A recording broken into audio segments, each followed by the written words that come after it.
call this meeting of St. John Council Finance Committee to order.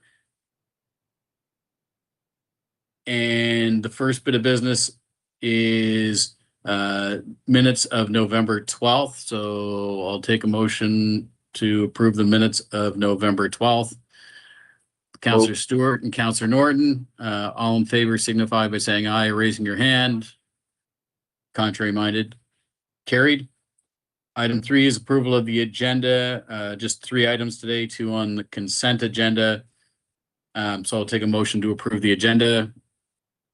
Councillor Stewart, Councillor Norton, all in favor signify by saying aye, raising your hand. Contrary minded, carried. Item 5 is the consent agenda. There are 2 items there. Operating capital reserves that needs to go to council, and the new capital renewal plan recommendation go to council. I'll take a motion on the consent agenda. Councillor Stewart moving the consent agenda. Councillor Norton, you all right with seconding that? Absolutely. Thank you. On the question, any questions or comments on the consent agenda? Seeing none, I'll call the question. All in favor signify by saying aye or raising your hand. Aye. Contrary minded, carried. Item 6.1 is the 5-year capital investment plan. And for that, we go over to Mr. Fogan. Mr. Fogan. Good afternoon, Mr. Chair. To members of the committee, I'll just speak about this very briefly. You've heard me speak about it many times before, but our plans in future years is to file this 5-year capital plan at the same time as we're seeking approval of the annual capital budget, which we know the capital budget is the really important one that you're improving at the time. But this is all about leveraging opportunities to maximize the return for St. John taxpayers. But with the details, I'll turn it over to our director, Mike Baker, Director of Engineering. Good afternoon. As indicated by Commissioner Fogan, staff recently updated the general fund and utility fund capital investment plans. The investment plans are intended to be a working document that is updated periodically and accompanied with the annual capital budget approvals in the fall of each year. Since it was not included in the as an attachment in the 2026 capital budget report, it is being presented now.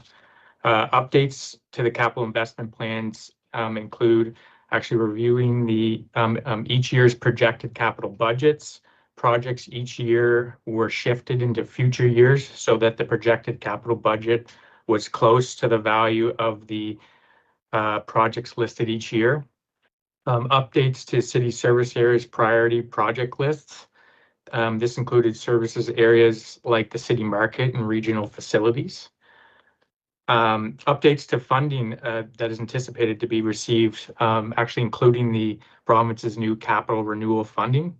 All active transportation funding projects were moved to the extra projects list because we received feedback from RDC recently that is unlikely that we would obtain other share funding for these projects. The Utilities Capital Investment Plan was not presented to the Finance Committee in May. Therefore, it was populated and is presented now as an attachment. It is staff's intention to continue to work on these documents throughout the year. Tasks will include adding new projects as they arise, as well as updating estimated budgets once more investigation work is completed. Where possible, staff plan to complete conceptual design work on priority projects so that the budgets required are more accurate within these capital investment plans. This will be very helpful when allocating city funding each year, as well as when funding programs arise and require an application to be completed. Staff recommend that Finance Committee endorse the recommendation noted in the Finance Committee report before you. I'm available if you have any questions. No questions, Mr. Chair. Thank you, Councillor. Putting it to the committee, Councillor Radwin, Councillor Stewart, any questions on the 5-year capital plan? Councillor Radwin, I see your hand. Go ahead. Thank you, Chair. First of all, there's such great things in this. It's so good to see that we're able to make some really good investments. I was especially happy to see the causeway phases of the improvements to raising the causeway. Also checking out the dam up in Glen Falls. It's great. I mean, staff went and dug out the marsh this year. That was incredible if they had time to do that. Since this is a living document, like, I'm certainly happy to support it. Lots of investments, of course, going on in the south and north end because the schools are going there. But what I would like to see going forward, Chair, is I'd like to see the splash pad moved up for the east side. So hopefully these funding agreements will have some great changes in there that will accommodate that. Also, when it comes to recreation,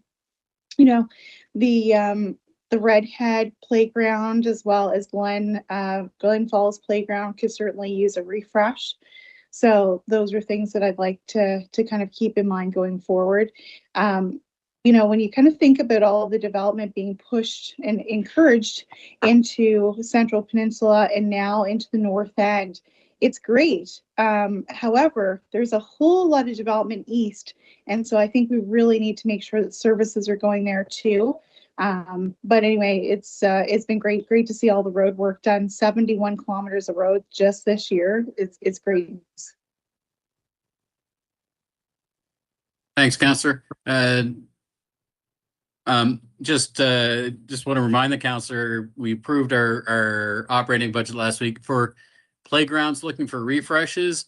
There will be that $25,000 ward budget. Not enough to rebuild playgrounds, but if there needs a new basketball net or a new slide, if there are those refreshes, we will be in the new year. I know CFO Fudge has already mentioned that developing our process around that, so you can keep that in the back of your mind. CFO Fudge, I see your hand up. Go ahead. Yeah, thanks, Mr. Chair. This is a giant leap for, I guess, strategic financial management. So what's before you? If you remember, we would go through annual capital budgets. You actually have before you, and it's still not enough based on the plans that we have, but before you, you've got a plan, and it was a heavy lift by Mr. Baker and team to do this, and I'd like to thank him and his team. But you've got almost $340 million before you in a 5-year capital plan. So that's going to allow us to be a lot more nimble with respect to, it is a living document. It'll allow us to if we need to shift and pivot priorities based on funding opportunities, we're now able to do so. The other thing I want to, I guess, bring up to the Finance Committee is one item that we'll have to deal with in 2026 is to refresh our long-term financial plan. And one of the items that we really will take a drill down on is in 2028, you'll all recall that our special pension payments are falling off. So in March 2028 will be, I think the end of March 2028 will be our last special pension payment, which is phenomenal.